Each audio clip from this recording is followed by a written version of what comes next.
तो दोस्तों इस वीडियो में सबमर्सिबल पंप की पूरी जानकारी देखने को मिलेंगी जो आपको इंटरनेट पे कहीं नहीं मिलेगी। दोस्तों मैं आज किर्लोस्कर के KP4 जलराज UEA 60 10/10 जो इसका जो मॉडल नंबर है जो कि ऑयल कूल्ड पंप है, इसके बारे में जानकारी देने वाला हूँ और साथ में हम पंप का भी अनबॉक्सिंग करेंगे। तो ये जो पंप है सबमर्सिबल जो मैं रेसिडेंशियल पर्पज़ के लिए ले रहा हूँ और मार्केट में कई तरह के पंप मिलते हैं, हमें ऑयल कूल्ड मिलते हैं, वाटर कूल्ड मिलते हैं, बाद में आते हैं कई सारी कंपनीज़ के नाम। किर्लोस्कर पहले नंबर पे आता है, दूसरे नंबर पे आता है KSB, बाद में CRI, बाद में टेक्समो, बाद में फ्लेमिंगो, अजेंटा और कई सारी कंपनीज़ के एक्वा, कई सारी कंपनीज़ के सबमर्सिबल पंप आते हैं दोस्तों। पर मेरे ख्याल से तीन ही ऐसे रेपुटेड ब्रांड है जो कि ये फर्स्ट नंबर पे आता है किर्लोस्कर, सेकंड नंबर पे आता है KSB। ये दोनों काफ़ी पुराने ब्रांड है, 18 सेंचुरी से ये इनकी कंपनीज ओपन की हुई है। ये किर्लोस्कर का जो पंप है इसका जो कंपनी है 1888 में पुणे में स्टार्ट हुआ था। ये कंपनी काफ़ी पुराना कंपनी है, काफ़ी ट्रस्टेबल कंपनी है। ये कंपनी के पंप काफ़ी ज़्यादा चलते हैं और इनमें ट्रस्ट भी काफ़ी लोगों का रहता है। तो ये जो पंप है मैंने रेसिडेंशियल पर्पज़ के लिए बाय किया हुआ है। आप देखोगे ये जो पंप है KP4 जलराज मॉडल है, UEA 60 10/10 स्टेज का ये मॉडल है। बाद में आपकी इसके आप फीचर देखोगे तो ये CFD कोटिंग है इसके ऊपर, यानी काफ़ी अच्छी कोटिंग की हुई है। वाइड वोल्टेज रेंज को सपोर्ट करता है, हाई और लो वोल्टेज में ये अच्छी तरीके से काम करेगा। और बाद में इसका डिज़ाइन इस तरीके से बनाया गया है कि ये हाई एफिशिएंसी और हाई एनर्जी सेविंग करके देगा। ये जो पंप है दोस्तों 1 HP का पंप है। ये 24 मंथ की वारंटी के साथ में आता है और ये किर्लोस्कर ब्रदर्स का पंप है। इसके साथ में एक कोयल करके कंपनी आती है, उसका पंप नहीं है। और आप यहाँ पे देखोगे KP4 जलराज UEA 60 10/10 का मॉडल है और इसका जो आउटलेट है 32 mm का आउटलेट है। 1 HP का ये पंप है और आप देखोगे ये जो है 1 HP इसकी मैकेनिकल पावर है और किलोवाट में देखेंगे तो 0.75 किलोवाट है। 10 स्टेज है, 1 सिंगल फेज का पंप है और आउटलेट देखोगे तो ये है 32 mm का आउटलेट और मई 2025 यानी रिसेंट ईयर का ही पंप है दोस्तों। इसमें जो आप देखोगे यहाँ पे तो ये जो है स्ट्रेंथन 99 प्योर इसी ग्रेड कॉपर, इसकी 99.99% इसकी कॉपर की वाइंडिंग की हुई है दोस्तों। और ये ऑयल कूल्ड पंप है। तो दोस्तों हम इसको ये पंप को अभी निकालते हैं। तो ये 2 थर्माकोल के जनरल प्रोटेक्शन के लिए दिए हुए हैं, साथ में वायर फिटिंग के लिए जो है ये इलेक्ट्रिकल टेप और कच्चा टेप दिया हुआ है और साथ में इसके स्क्रू दिए हुए हैं। तो दोस्तों ये ऊपर वाला पंप है दोस्तों। बाद में ये जो है दोस्तों ये मैनुअल आता है और वारंटी कार्ड आता है।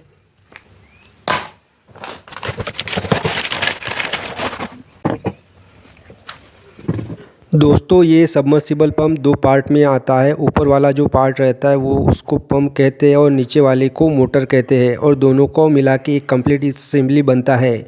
यहाँ पे इंस्ट्रक्शन दिया है कि आपको ड्राई रन में मोटर नहीं चलाना है और दूसरा केबल के साथ में ये मोटर खींचनी नहीं है। आप यहाँ पे देखोगे ये वायर प्रोटेक्शन के लिए है। जब असेंबली करेंगे तो ये जो वायर है यहाँ से निकलेगा और ये इसको फिटिंग करके हम ऊपर लेके जाएंगे। यहाँ पे देखोगे तो ये इम्पेलर सेक्शन है, इम्पेलर दिए हुए हैं। तो ये 10 स्टेज का पंप है तो इसमें 10 इम्पेलर हो गए। वायर काफ़ी बड़ी दी हुई है इन्होंने, ये लगभग 5 से 6 फुट होगी और ये इसका कॉम्बिनेशन है रेड, येलो और ब्लू, ये 3 कॉम्बिनेशन दिए रहते हैं। वो यहाँ पे दोस्तों ऑयल फिल किया हुआ होता है अंदर में और ये कंपनी के से ही फिल करके आता है। कंपनी इसको डालती है ऑयल को और फिट करके देती है। और जब इसका हम इंस्टॉलेशन करेंगे तो इसके जो है स्क्रू है इसको निकालेंगे ऐसे और यहाँ पे ये फिट कर देंगे। आपको मैं एक बात देना चाहता हूँ, वाटर कूल्ड पंप में जैसे यहाँ पे एक रॉड आता है शाफ्ट जैसा नहीं आता है। ये जो रहता है ये गियर थ्रेड है तो गियर थ्रेड के साथ में ये मैच हो जाता है। और आप यहाँ पे देखोगे इसके स्पेसिफिकेशंस क्या है। ये जो पंप है KU जलराज मॉडल है 60 10/10 2025 की मॉडल है। आउटर डायमीटर जो है 32 का डायमीटर है आउटर। इसका हेड जो है 46 हेड है मिनिमम। मैक्सिमम हेड जो है यहाँ पे दिया हुआ है, ऑपरेटिंग हेड की रेंज दी हुई है 52, 90, 29, 90। मैक्सिमम हेड जो है इसका 90 हेड है। इसका जो मैक्सिमम एम्पियर जाता है 6.7 एम्पियर है इसका। इसकी जो स्पीड है आरपीएम में तो 2790 यानी 2800, लगभग 2800 के करीब आरपीएम है इसका। 10 स्टेज का पंप है। वोल्ट कितना लेता है 220 वोल्ट पे ये चलता है। बाद में ये सिंगल फेज है 50 हर्ट्स। और ये जो इसकी मोटर है S1 ये symbol specifically heavy duty motor के लिए रहता है। जो भी मोटर रहती है जो हेवी ड्यूटी काम करती है, इंडस्ट्रियल पर्पज़ के लिए 24 घंटा काम करती है, या S1 नंबर दिया जाता है हेवी ड्यूटी के लिए। चाहता हूँ इसमें जो है इंसुलेशन F टाइप का इंसुलेशन यूज़ किया हुआ है। तो F टाइप का इंसुलेशन काफ़ी प्रीमियम इंसुलेशन होता है। और बाकी पंप में B टाइप का रहता है, पर इसमें काफ़ी प्रीमियम इंसुलेशन यूज़ किया हुआ है। साथ में मैं आपको एक बात बता देना चाहता हूँ दोस्तों, ये मैंने कंट्रोल पैनल लिया हुआ है। तो इसके साथ में कंट्रोल पैनल नहीं आया है, तो ये सेपरेटली मैंने कंट्रोल पैनल लिया है। तो ये देख लीजिए, ये कंट्रोल पैनल।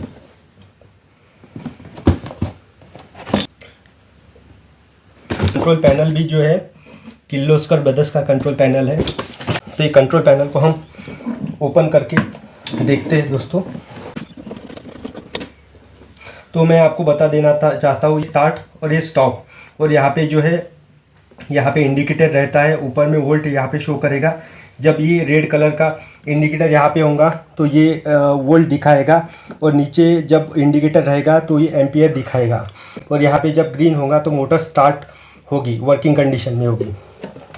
अंदर कंडेंसर दिए हुए हैं। एक कंडेंसर जो है 30 MFD का है, जो कि स्टार्टर कंडेंसर है, और एक रनिंग कंडेंसर है।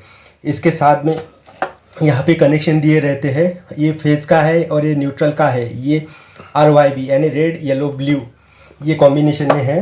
और साथ में यहाँ पे ओवरलोड का प्रोटेक्शन यहाँ पे दिया हुआ है। इसमें MCB का कोई प्रोविज़न दिया नहीं है। आपको MCB की ज़रूरत होगी, 1.5 HP का पंप होगा तो आप MCB का मॉडल चुन सकते हैं, नहीं तो ये भी लिया तो चलेगा। एक बार आप कंसल्ट कर लीजिए आपके हिसाब से। इस तरीके का ये पंप है, तो काफ़ी आपको आइडिया आ गया होगा कि ये पंप कैसा है। तो और दोस्तों ये पंप काफ़ी बढ़िया है, तो आप भी ये पंप ले सकते हो। तो ये पंप का रिव्यू आपको अनबॉक्सिंग कैसे लगा तो आप मुझे कमेंट में बता देना। और हाँ, एक इम्पॉर्टेंट बात, ये पंप मैंने 9200 का लोकल मार्केट से लिया था। और वीडियो को लाइक और चैनल को सब्सक्राइब करना अच्छे कंटेंट देखने के लिए।